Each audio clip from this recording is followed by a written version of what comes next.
I'm Phil, and I'm here to share with you what it's like living with end stage renal failure.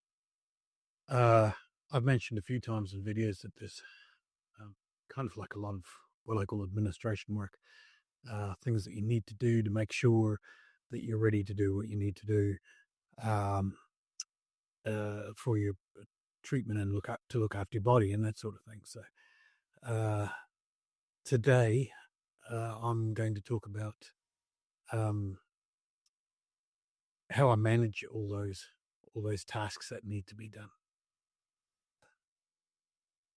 So I take 9 different medications at different stages during the day, plus a couple of different pain relief depending on the requirement at the time. Plus I've got some additional medication for when I get back up.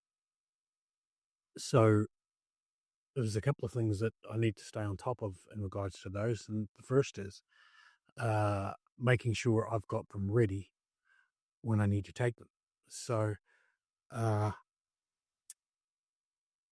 once every fortnight, I sit down with my bag of pills and my pill rack and fill it up so that I've got morning, night, morning, night, morning, night.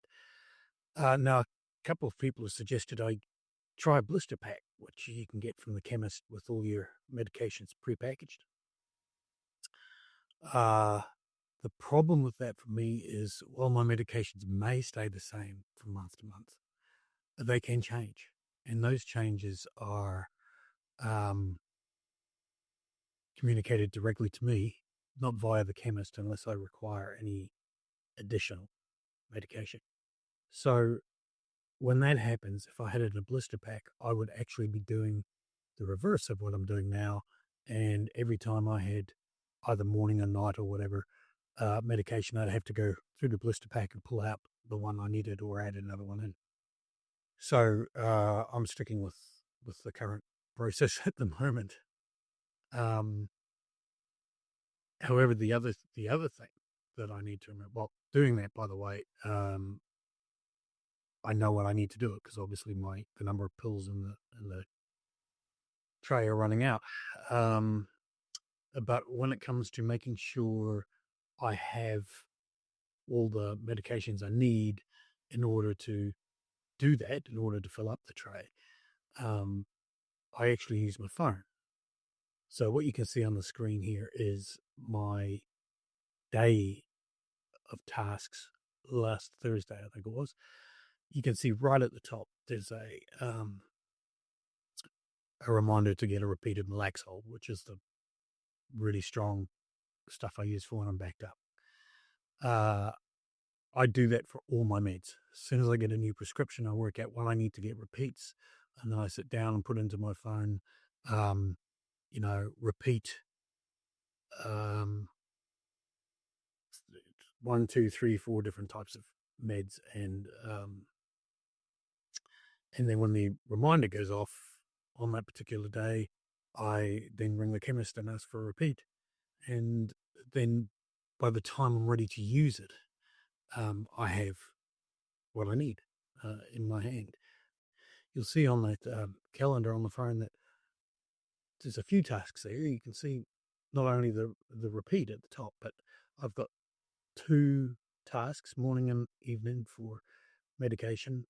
That's to make sure I take it.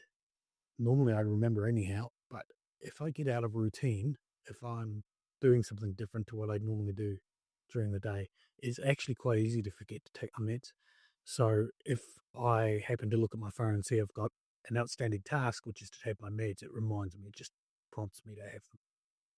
So those reminders go off morning and evening.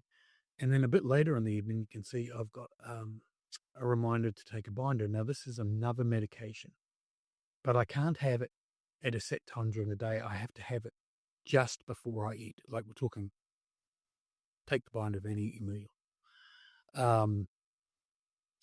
So I put the reminder a bit later in my phone, and it's a bit of a nudge because we don't always have tea at 6, which is when that reminder is.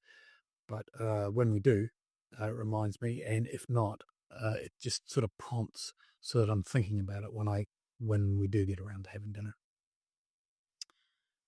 And then that midday, you can see on that, I've got a reminder to pick up some medication for an iron infusion, and then a bit later, the actual appointment for the iron infusion.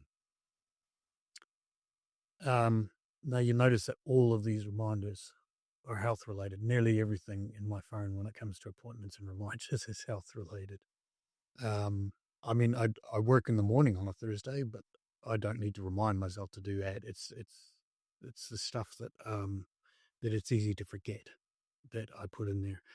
So if we look at that week, last week, and my calendar, you'll see it starts to look pretty busy, and a lot of those are repeats.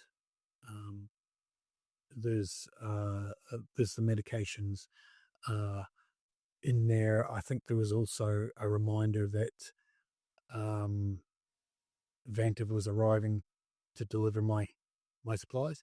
There's also a reminder to replace a couple of filters on my machine. And if we broaden out again to the month,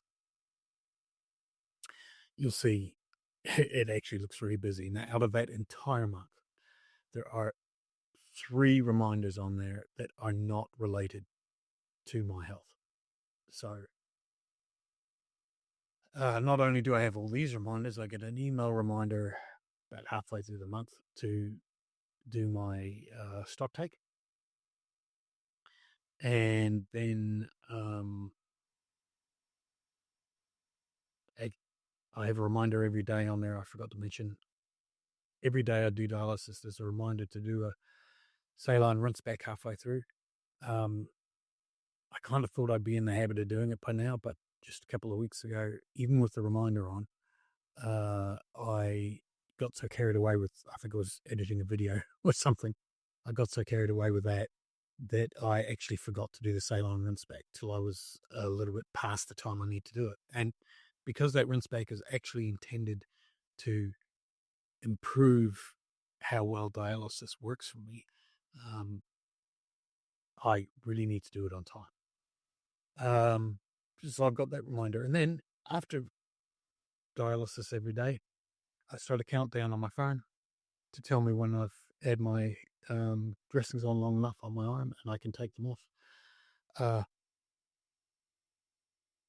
That might sound a little bit overkill, but if you remember, I'm allergic to a lot of adhesives, and if I leave those dressings on overnight, I actually end up with swollen arms where the adhesive is, which then becomes problematic the next time I do dialysis, and I have to put dressings on. So, yeah, that has to happen every night, and sometimes I'm asleep by the time it's time to take them off. So all of these alarms usually 90% of the time are just alarms that go off and remind me that I need to do something. But if I'm really tired, or if I'm frustrated with the whole dialysis thing, or just having a bad day, having continuous alarms going off can be really irritating, actually. And if I'm really, really exhausted, it's quite overwhelming. Oh, I've got something else to do. I've got something else to do. It's kind of like when anyone's really tired, they become hypersensitive. So someone um, putting a teaspoon in a cup, or putting a plate on a table, or any little noise that normally you wouldn't even probably notice, can become really startling, and and can be overwhelming depending, how overtired you are. Fortunately, I've learnt that I need to stop before I get so tired that things like that are overwhelming. So that hasn't happened for a while, but I'm always a bit wary of it. Thanks for taking the time to watch this video. If you enjoyed it or found it interesting, I'd appreciate it if you could hit like If you want to know more about what it's like living with end-stage renal failure, then go ahead and subscribe, and I'll see you in the next video.